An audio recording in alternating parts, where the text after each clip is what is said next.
जब मनुष्य को जीवन में चारों ओर से मुसीबतों ने घेर रखा हो, बस वही एक समय है जब इंसान या तो मिट जाता है या फिर मिसाल बन जाता है। हेलो दोस्तों, आज की स्टोरी कुछ ऐसे ही असली और कटु संघर्ष की दास्तान है। ये कहानी है एक दृढ़ संकल्प की। यह कहानी है बहन के त्याग और पिता के अथक परिश्रम की। ये कहानी है बिन माँ की उस लड़की की जिसने आने वाले बेहतर कल के लिए कई रातें भूखे रहकर गुजारी। जी हाँ, आज हम आपको जिस शख्स के बारे में बताने जा रहे हैं वह और कोई नहीं बल्कि उत्तर प्रदेश की बनारस शहर की एक साइकिल रिक्शा चालक की बेटे की कहानी है। इनका नाम गोविंद जायसवाल है। इनका जन्म तीर्थ नगरी और देश के प्रधानमंत्री श्री नरेंद्र मोदी की संसदीय क्षेत्र वाराणसी में 8 अगस्त सन 1983 ईस्वी को हुआ था। इनका पूरा परिवार अलईपुरा इलाके के एक छोटे से किराए के कमरे में रहता था।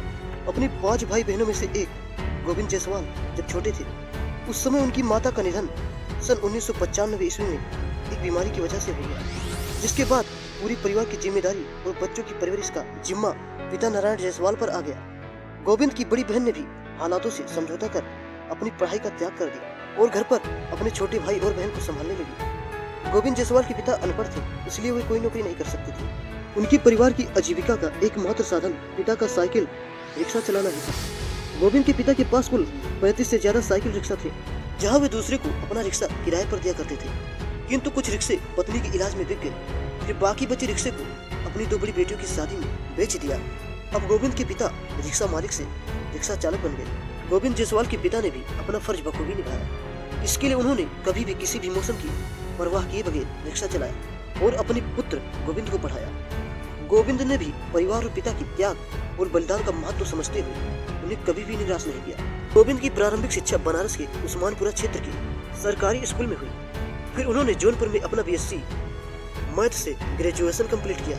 अपना ग्रेजुएशन पूरा करने के बाद गोविंद ने दिल्ली का रुख किया और वहां रहते हुए अपनी तैयारी करने लगे। लेकिन यहाँ भी मुसीबतों ने उनका पीछा नहीं छोड़ा।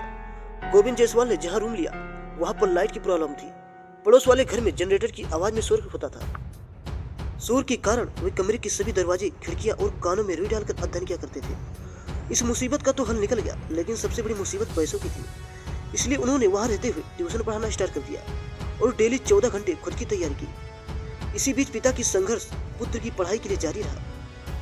एक बार वर्ष 2006 में ज्यादा साइकिल चलाने से उनके पिता के पांव में घाव हो गया, जिससे टिटनेस की बीमारी हो गई। फिर भी वह उसकी परवाह किए बिना, अपना इलाज करवाए बिना गोविंद को पैसे भेजते रहे। यही नहीं, उनके पिता कई बार रोटी खाने से पहले 2 बार सोचते थे कि कहीं ज्यादा रोटी खा ली तो पैसे की व्यवस्था कैसे कर पाऊंगा। सच में पिता और पुत्र का रिश्ता ऐसा ही होता है।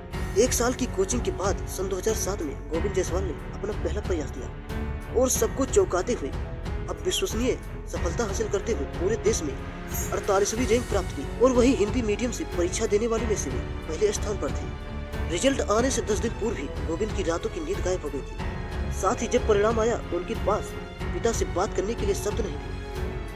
IAS ऑफिसर होने के बावजूद भी अपने अलईपुरा के किराए के कमरे को लकी मानते हुए गोविंद जायसवाल आज भी उस कमरे का मासिक किराया 1200 रुपया भेजते हैं, जहां उनकी बचपन की यादें जुड़ी हुई है। सब्जेक्ट चयन में भी गोविंद एक किस्सा बताते हैं कि उनके एक मित्र ने हिस्ट्री सब्जेक्ट लिया था, इसलिए उन्होंने भी उसी सब्जेक्ट का चुनाव किया, जबकि वे साइंस स्ट्रीम से थे। IAS के बारे में भी एक राज बताते हुए वो कहते हैं कि जब वे छोटे थे तब मोहल्ले में रहने वाले एक पड़ोसी के घर चले गए थे।